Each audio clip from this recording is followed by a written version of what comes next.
Hi, this is Tamsen Granger. This is Dan Abuhoff. With Tamsen and Dan read the paper on June 9th, 2019. A beautiful, beautiful day. Mm-hmm. We had a lovely bike ride. There's breezes blowing. It's kind of idyllic. Yes, the Mets won. Yeah. And the Mets won. Who was pitching?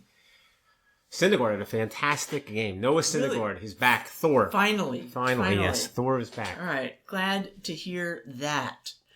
Okay, and we have Granger joining us. Granger's because good. You and Granger have been to a play. Right, we're going to get to that in just a second, but we have other stuff to talk about? Well, we have to. First, we should note that it is Tony night.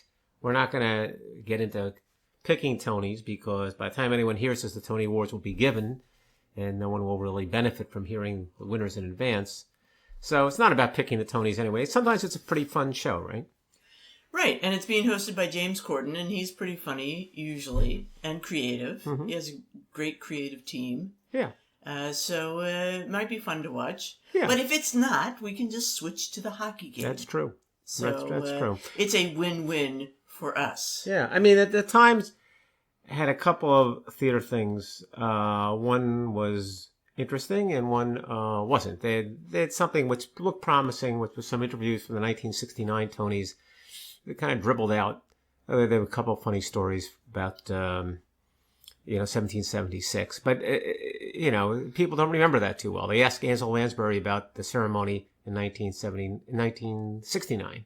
And she said, I don't remember it. It's a long time ago. Well, most of the people they were interviewing by now would be a great deal older. Yeah. And she's in her 90s. She doesn't remember. She said, I can't remember what I ate for breakfast. But you're right. The William Daniels thing was funny because he dropped out of the running. Yeah. He didn't drop out of the running. He was nominated for Best Featured Actor as opposed to Best Actor. And he was disturbed that... in retrospect, that he was not nominated for Best Actor, and he should have been. It's because Best Feature is like supporting, and as he put it to the producer at the time, who am I supporting? He played John Adams. That was the main character in 1776. He wasn't supporting anyone. The theory being that it was kind of an ensemble production, and hard to single out one person as a star. Not really, but anyway, that was his point. But the thing in the article in the Times was interesting was they had something about dressing rooms, which was neither here nor there, but it was a bunch of photos of Broadway stars in their dressing rooms over the years. Yes, they had a special section, black and white photographs from people a long time ago, Helen Hayes, and people, in current productions, Audra McDonald. Right, but a lot of them were fun to see. Well, I like the ones in the middle. Helen Hayes is before my time, although I understand you were a big enthusiast. And the more recent photographs are just recent photographs. But the ones in the middle, the classics, the Frank Langella photograph, as he's in his dressing room getting ready to play Dracula. And he's a young guy. He's like 22. In skinny jeans. He looks like he's 14. But I do remember him like that. And there was a great photo of Jerry Orbach when he was performing in Promises with two of his buddies, and his two buddies are Ben Gazzara, who was a great actor who passed away, and George Segal, who you can see now in the Goldbergs, but was a great actor at the time. And the three of them in tuxedos, very young guys, laughing with cigars and whatever. It's a great photograph. Yeah. So that was fun. Yeah. So if you have the Times and you didn't...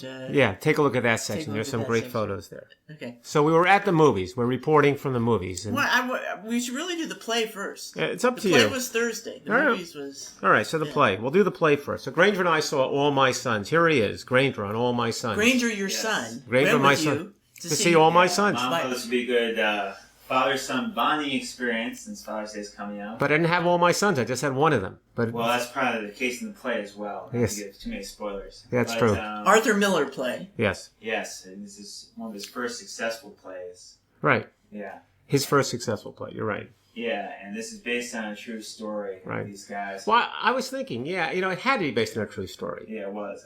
Was it his? No, Granger looked up. Tell us, Granger, what's it based on? Yes, there's a company in Ohio which passed on some defective gear that was used by aircraft. Eventually, some officers in the Air Force who were, involved with this company were convicted of negligence. Right. So World War II? Yeah, right. So they use substandard parts in building aircraft. and the aircraft go out to engage in wartime, and they fail, and they crash, and the pilots die.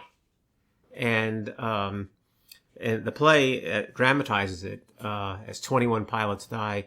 Apparently, there's a group called 21 Pilots that was popular a few years ago. I just looked it up, a rock group, and that's why it's called 21 Pilots. But in any event, the story is a dramatic situation involving the guy who was responsible for the aircraft and his family, and all kinds of drama about that, including how whether he's really responsible, whether his partner's responsible, how the people responsible should be punished, and the like. And I found that only mildly interesting. And you, Granger? It starts with the premise of life returning to normal after wartime. People have been lost. It's unclear how to move on with your lives after those people have been lost. And it's really overtaken by this drama that sort of tries to link capitalism to people's drives for success during the war, and complicates the narrative of grief. And that's a good summary. And I think the first part I thought was engaging. Yeah. I mean, in the first part, it's very much about Annette Bening, who's the mother, and how is she going to move on from the fact that one of her sons was missing in action. And she can't accept it. In fact, he must be dead, even though he's gone 3 years. And that was very engaging, and she's extremely good. And the second part, which, as you say, overtook the first, was about who's responsible for shipping the substandard parts, and what do we think of this person? How big a villain is he? That was a little less engaging. That was Tracy Letts was the father, who's a wonderful actor and a great playwright. That's the guy who wrote August Osage County. Mm. And Ben Walker is the son. You mentioned one son is there. Mm. And I will say that Annette Bening is nominated for a Tony. The play is nominated for a Tony for Best Revival. And Ben Walker is nominated for a Tony as supporting featured actor. And I thought he wasn't good. I thought he was up and down. I think that he had a lot of work to do in the second act and didn't really... Part of that is because the writing's not as good there. I think part of what happens is that Miller is a little bit younger in writing this play, and he's going for the most dramatic events and results possible. And that's too much for this guy to act out. But that's understandable. It's not. It loses the subtlety of the first act. Yeah. No, that's exactly... Yeah, I think you put your finger on two things. Number one is, written in 1947. It's just after the war, and people are seeing things differently than they do now. I mean, it's dated. I mean, people have a lot to say and think about World War II, but no one's really going over who sent defective parts. That's really not what the war leaves us with 50, 60, 70 years later. But beyond that, Miller is just a struggling playwright. He's struggling hard to write a successful play. He wants to be popular. It's like a TV show. And it doesn't have anything like the depth of his later parts. And he's infusing us with this angst from the very beginning, and there's no arc in it. I mean, this guy looks like he's worn out from the first 10 minutes of the play, this poor Ben Walker, and he's overwrought, and he's got no place to go. Yeah. So in any event, I would not recommend it particularly. If you have tickets, go. But I think also if you're a big Death of a Salesman fan, it's interesting to see this in relief. Yeah, but Death of a Salesman is such a superior play to this. You're not going to see this kind of play for the set, but it's a great set. For this one setting. It's funny you say that, because the Times didn't like the set. Really? What did they say about it? They thought it was old-fashioned. They wanted something more modern. I don't understand it either. Well, they go more plays now. They certainly do. I thought it was very fast. I'll go with you. Okay. All right. All right, thanks, Thank you, Grinch. All right, now to the movies. Right. Tamsen and Dan at the movies. We're putting the big graphic up that says Tamsen and Dan at the movies. So we went to a French film. Nonfiction. That's what it's called. It's called nonfiction. Yes. It is a fictional play. Yes. Sort of. Oh, it really is. Movie, yeah. Fictional movie. And starring Juliette Binoche. And it's an Olivier Assayas movie. And it was very French. Very French. I mean, it was enjoyable. It was interesting.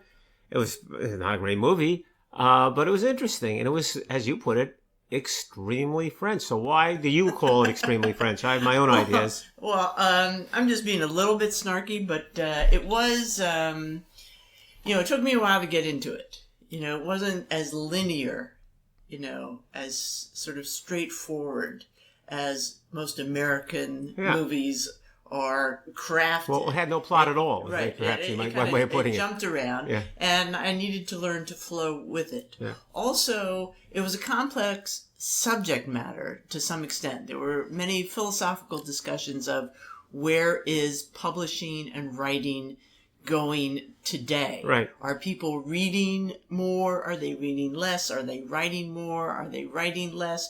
Where are they writing? Where are they reading? Where's, the future of all this? Right. And it was, kind of intense discussions among, intelligent people, often in a dinner setting or whatever, but it was pretty rapid fire. And so even with the benefit of subtitles, it was hard to kind of watch the action and understand the conversation. I mean, I was going to joke that I was getting into French, but of course I wasn't speaking French.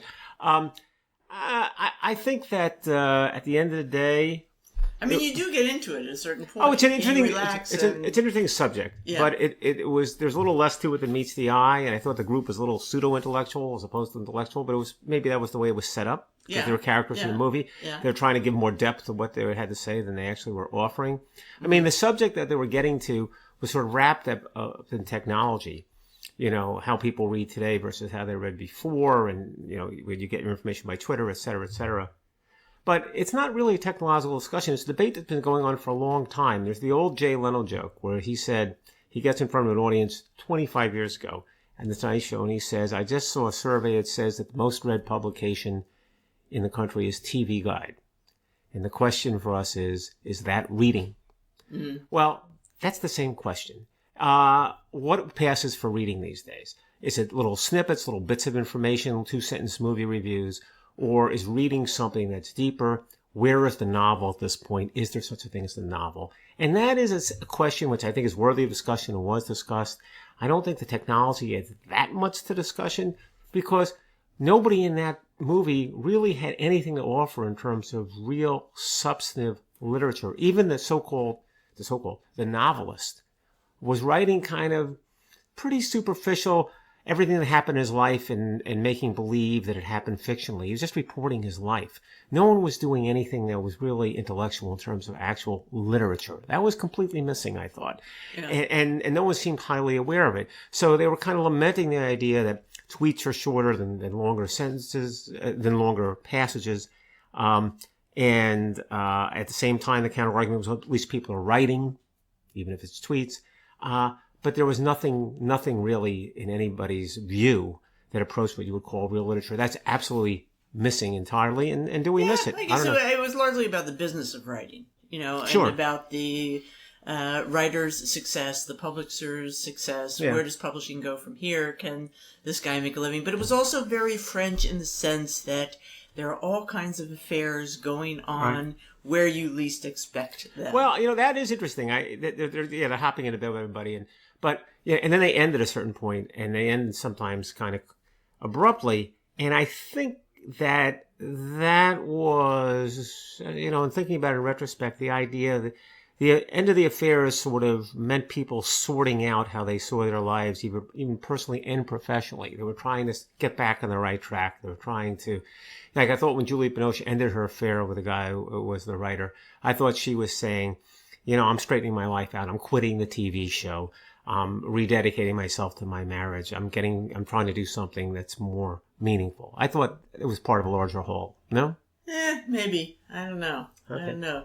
But I will say, I do think Juliette Binoche was miscast. Yes, she was. She was supposed to be playing a relatively young mother. Right. And she did not look relatively young. No, she looked like... she's a fine actress. She's a wonderful actress. She seemed like a relatively young grandmother. It just seemed a weird part for her. They had her young kid run up at one point and you said, no, but that's not your baby.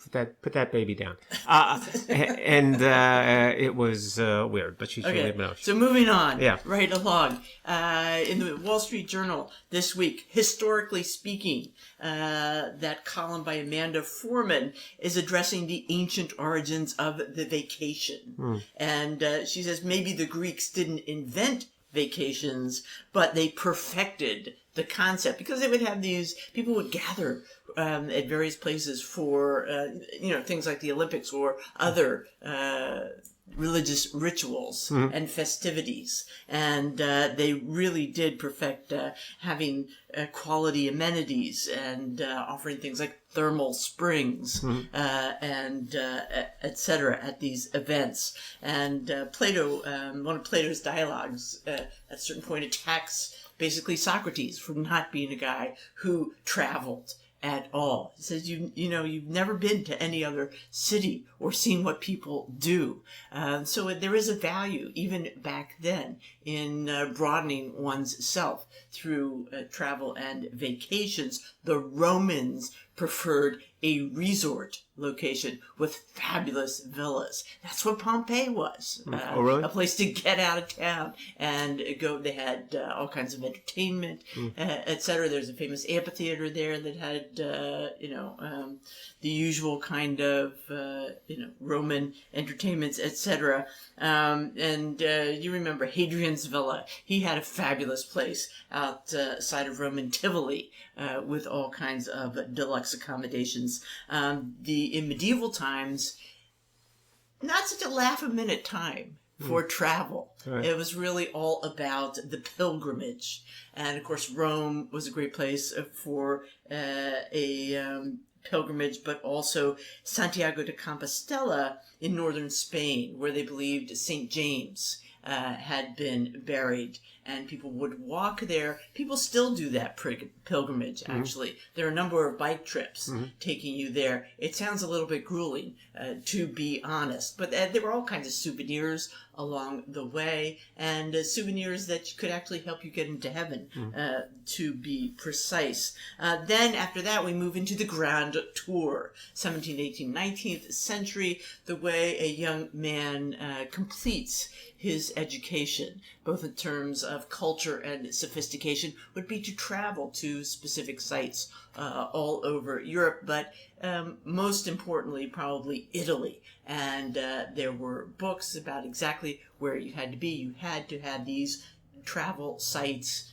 these notches on your cultural belt. And again, they would bring back souvenirs, perhaps a self-portrait, whether in painting or sculpture, or a scene of Venice by Canaletto, etc. And then as we get to the development of train travel, that really broadens up the possibilities for a broader democracy. And of course, don't forget spa vacations. Those go back to Bath. Even to Roman times, actually, and definitely in the times of Jane Austen, who would be a frequent visitor. And of course, in our own country, Saratoga Springs attracted quite the crowd in as early as 1815. So, vacations have been a thing. By 1910, President William Howard Taft actually proposes to Congress that all workers be given a paid 2 to 3 month vacation. Yeah, well, that doesn't work out. Yeah, Congress doesn't go for that. In France. I think when you say Saratoga, also the idea of it's hot and people want a cooler climate. I mean, that's part of the vacation thing. Well, that's the thing. There were all kinds of. You had to get out of the city, right? And there were all these sort of vacation spots, right? That actually don't even exist anymore now, since we have air conditioning. Yeah, we are not so inclined. Or not. You don't have to take that vacation because you can survive. You can survive in Washington D.C. in a way you couldn't. But it's funny that you go these various little sort of vacation ghost towns that have been repurposed. Lakewood, New Jersey, for example. We'll get into that another time. Well, that was a vacation thing? Yeah. Oh, I didn't know that. Yeah. I know someone from there.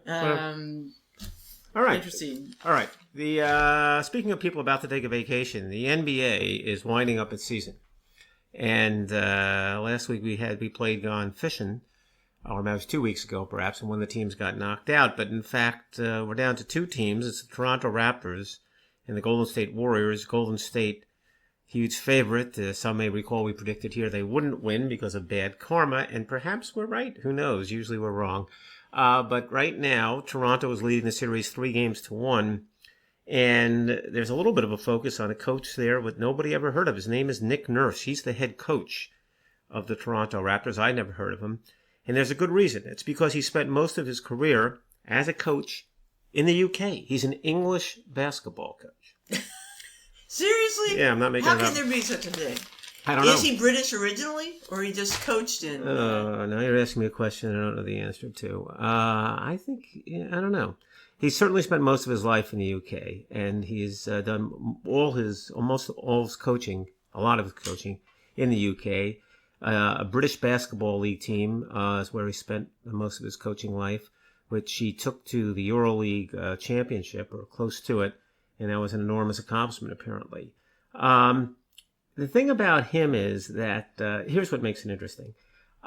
Because he has such a strange background, that while on the one hand he studied the NBA and the way they played and tried to copy some of the offenses, inevitably with that different level of competition you do things that you see most often in college or high school. It's not a high level of competition, and that makes him innovative. So in other words, they're playing in the tournament now. Toronto's playing Golden State. Golden State has all the injuries. They got one superstar playing. Everyone else is hurt. That superstar, of course, is Steph Curry. And he, in the last game, I guess it was game 3, went crazy. Scored 47 points. And it looked like he was single-handedly possibly going to win the game for Golden State. And Nick Nurse had his team come out in the beginning of the second half with a defense called the box and one. And the announcers went crazy. A box and one, a box and one. We never see that in the NBA. Well, I know about a box and one. I've played in a box and one. I've coached a box and one. That's when you do when you're coaching kids. When the other team only has one good player, you set 4 kids up in a zone, and you have the 5th kid follow the other kid around.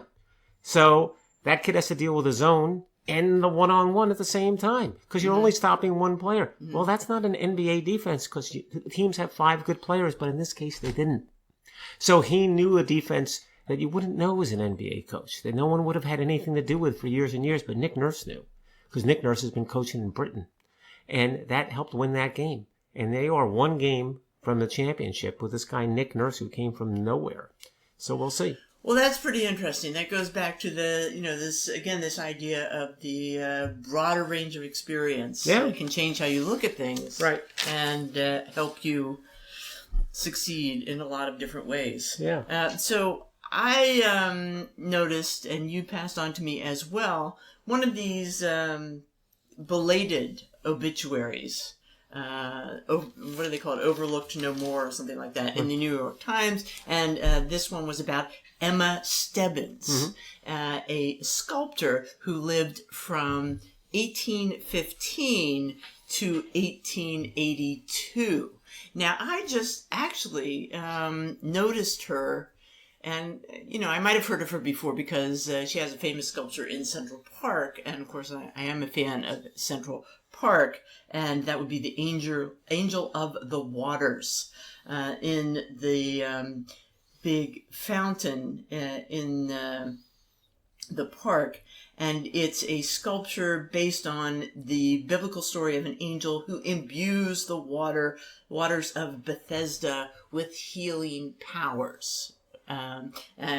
So she's descending to bless the water for healing. And in some ways it's meant to commemorate the Croton Aqueduct, bringing fresh water to New York City from upstate. And but anyway, here's why I had heard of her. I was doing the research about the history of burlesque. Okay. And once I start reading about all these women involved in kind of managing and acting in burlesque, I started reading about 19th century actresses in general. And these powerhouse names. One of them was Charlotte Cushman, who was an extremely popular actor of the period, who was also famous for trouser roles as well. And she acted in Shakespearean plays and other things in the U.S. and in London. She was also kind of famous for all her love affairs, and with a variety of people, some of them very long-standing, including Matilda Hayes. And Matilda Hayes, actually sues her for palimony at a certain point. Yes, yes, and wins. Really? Yes. But anyway, they have an intense relationship, and it is broken up by Hayes moving on to a female sculptor. Well, then it seems that Charlotte's got to get her own sculptor, and they're in Rome, and Rome has an expatriate community of sculptors, including a tight-knit group, a strange sisterhood of American lady sculptors, as Henry James describes it, that includes people like Emma Stebbins. Emma is from the U.S., and she actually, she's from New York. Her brother is on the committee for statuary, fountains, and architectural structure of Central Park. So that's how she gets the commission. Do I smell nepotism? Maybe, perhaps. Yeah. Anyway, this is a complicated story, but it's so much fun. Somehow, Charlotte gets to know Emma, and falls in love with her. They become a couple, lasting through the end of Charlotte's life, actually.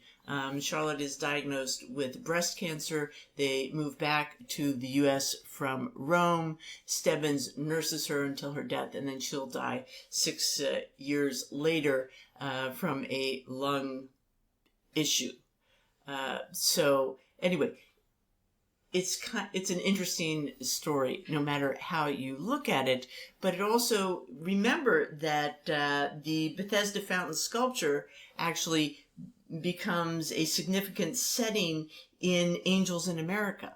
And actually, Tony Kushner, who writes that, has no idea that this is such a wonderful gay love story about the sculptor of that as well. It gets a terrible review, the sculpture, when it comes out. Yeah.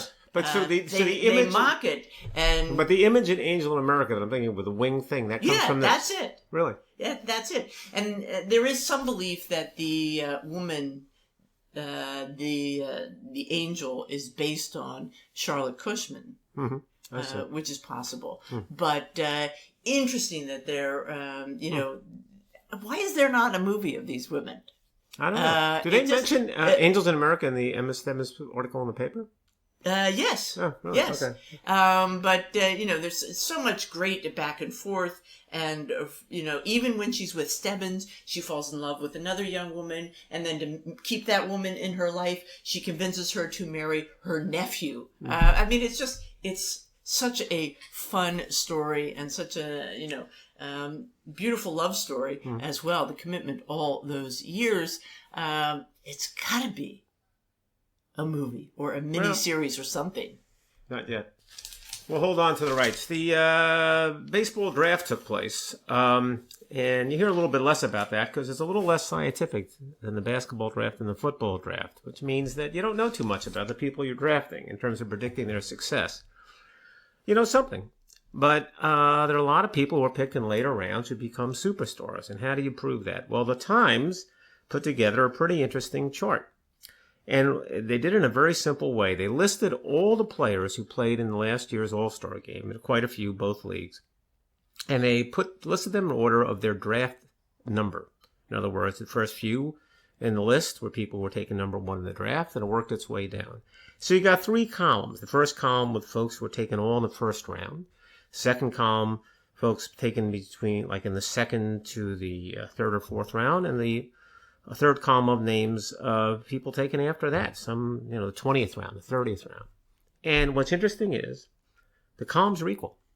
That there are people, in the first column who were big stars like Justin Verlander and Bryce Harper, Sure, you have those names. Max Scherzer. They're in the first column. Chris Sale, Mike Trout. So they were drafted high. Very high. Okay. And then you go to the third column and say you can't match up with that. Well, you kind of can, because you've got names like Jacob deGrom, Paul Goldschmidt, Matt Kemp, Mookie Betts, Yadier Molina, JT Realmuto, Josh Hader, JD Martinez. I know you're not as into baseball as I am, but believe me, those names are just as good as the first column. And then how about lowest of the low? The lowest of the low. JD Martinez is the lowest guy, and I think he was the MVP in the league last year. Okay. So he was the 611th pick in the 2009 draft. So, who the heck knows? So that's always good for a lesser team like the New York Metropolitans. You never know. Jacob deGrom being the 272nd player taken in the draft in 2010. That would be the 8th round. You never know who you're getting. So you get to read all these stories about guys who are fantastic that we took in the 12th and the 13th round, and we'll see. So you're just telling me the draft is meaningless? It's not meaningless. It's not meaningless, but it does not. Here's something we should be interested in, the baseball draft, except it's meaningless? No, I'm saying that if you have an extremely high level of scouting, you can get talent beyond what your draft status would indicate. Okay. All right. There you go. All right. There you go. Okay. Another baseball story. To fall asleep to.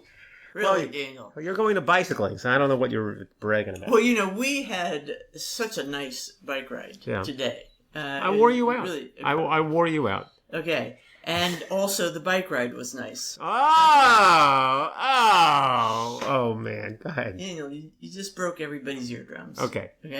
Anyway, there's a nice article. First of all, I should say there's currently, if you're in New York and you're interested in cycling and you're interested in museums, go to the Museum of the City of New York. There's an ongoing exhibition of the history of New York cycling. Yeah, right. But one key element of New York cycling that they leave out is the group, the Brooklyn Redcaps, which is an African American group of cyclists. Yeah, right. And been getting together since the 1970s, and they meet at Prospect Park, and they go on these extraordinary rides to Philadelphia. Yeah.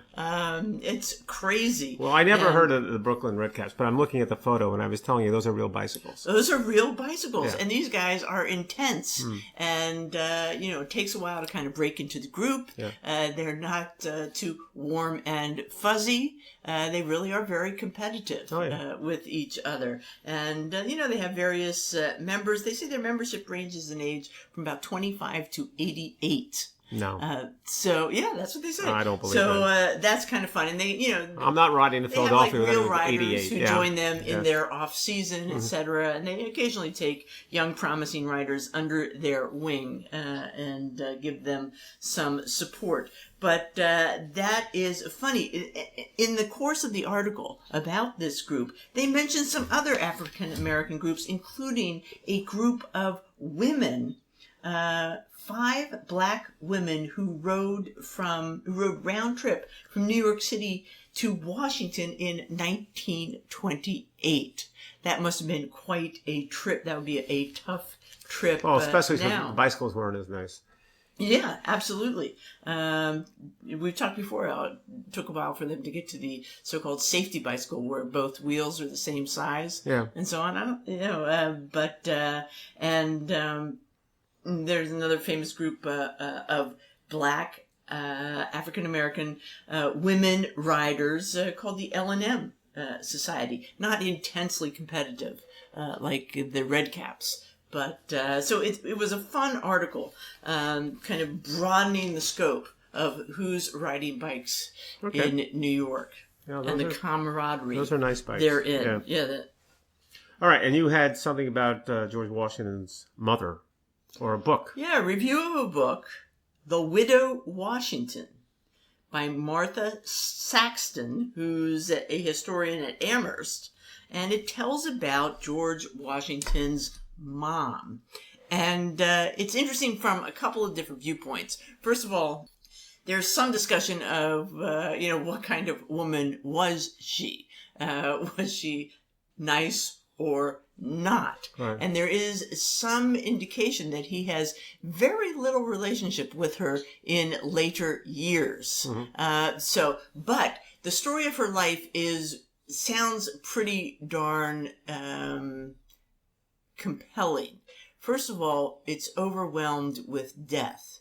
And really, when you read about her family, and her mother had at least 4 husbands, not because she wasn't satisfied with them. They would die. Mm-hmm. And that she herself is left with quite a large family. She's married to Augustine Washington, and they're married for 12 years. Then he dies, and she has an enormous number of kids. 5 small children, including the 11-year-old George. Okay, tells about her life and how in the early 18th century, the early 18th century in Virginia, women actually were encouraged to be physical, were somewhat independent. They had to be because of being subject to